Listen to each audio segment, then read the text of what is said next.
UP विधानसभा का budget सत्र से पहले सीएम योगी ने पत्रकारों से बात की और विपक्ष से सहयोगात्मक रवैया अपनाने को कहा। सीएम योगी ने कहा कि विपक्ष हार के खुन्नस सदन पर न निकाले, सरकार सदन में तथ्यात्मक चर्चा के लिए पूरी तरह तैयार है। सदन की कार्रवाई ठीक से चले, इसके लिए पक्ष और विपक्ष दोनों का दायित्व है। सीएम योगी ने कहा कि अगर विपक्ष चर्चा में मदद करेगा तो ये सदन बहुत अच्छी तरह चल सकता है। मित्रों,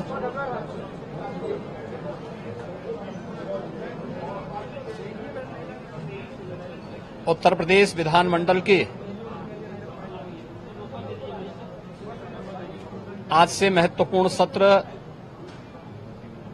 बजट सत्र प्रारंभ होने जा रहा है।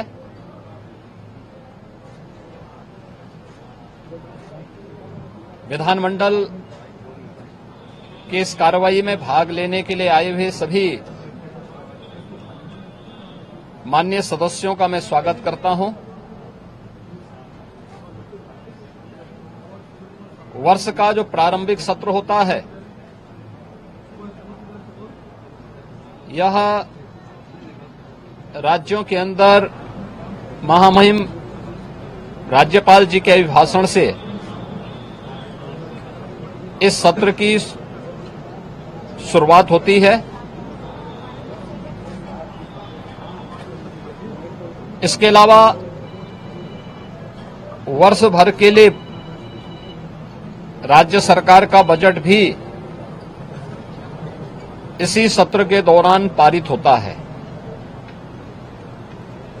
अन्य विधायी कार्यों के साथ ही जनहित से जुड़े हुए, राज्य के विकास से जुड़े हुए महत्वपूर्ण मुद्दों पर भी सदन में चर्चा होती है। आज विधानमंडल के कार्रवाई प्रारंभ होने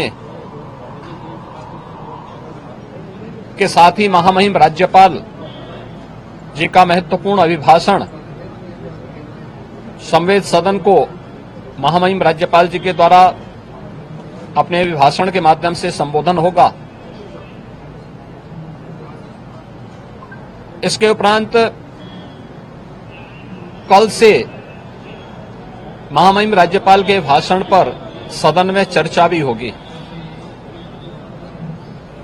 20 फरवरी को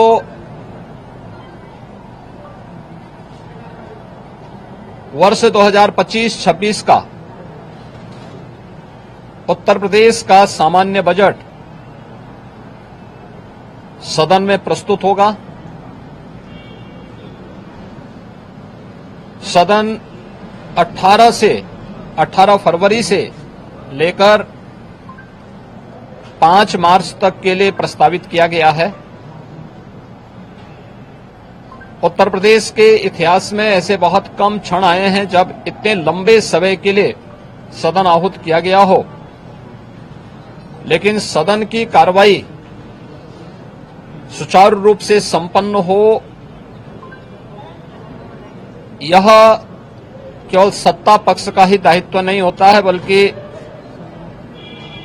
विपक्ष का भी उतना ही महत्वपूर्ण दायित्व बनता है।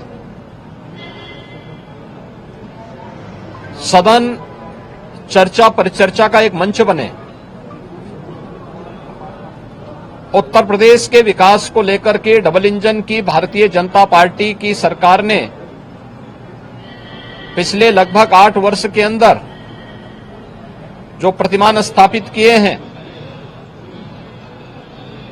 वह अभूतपूर्व है। उसकी झलक अभिभाषण के माध्यम से भी और सदन के अंदर चर्चा परिचर्चा के माध्यम से भी देखने को मिलता है। उत्तर प्रदेश के परसेप्शन में आए हुए व्यापक बदलाव देश और दुनिया के द्वारा उत्तर प्रदेश को आकर्षण का केंद्र मानते हुए जो वर्तमान में स्थितियां दिखती हैं, स्वाभाविक रूप से हताश और निराश विपक्ष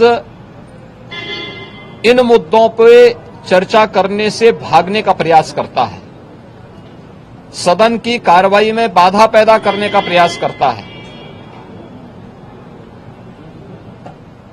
विपक्ष अगर सार्थक चर्चा को आगे बढ़ाने में मदद करेगी तो मेरा अनुमान है कि यह एक बहुत अच्छा सत्र, बजट सत्र हो सकता है, जिसमें अगले 5 मार्च तक चलने वाली सदन की कार्रवाई को न केवल महामहिम राज्यपाल जी के अभिभाषण पर चर्चा करने और सभी सदस्यों को अपनी बात को रखने का, बल्कि सामान्य बजट और अनुदान मांगों पर भी चर्चा के साथ ही विधायी कार्यों को संपन्न करने के साथ साथ अन्य महत्वपूर्ण मुद्दों पर भी, जनहित से जुड़े हुए महत्वपूर्ण मुद्दों पर भी प्रभावी चर्चा का एक मंच सदन बन सकता है और माननीय सदस्यों को अपनी बात को प्रभावी ढंग से रखने का एक अवसर भी प्राप्त होगा।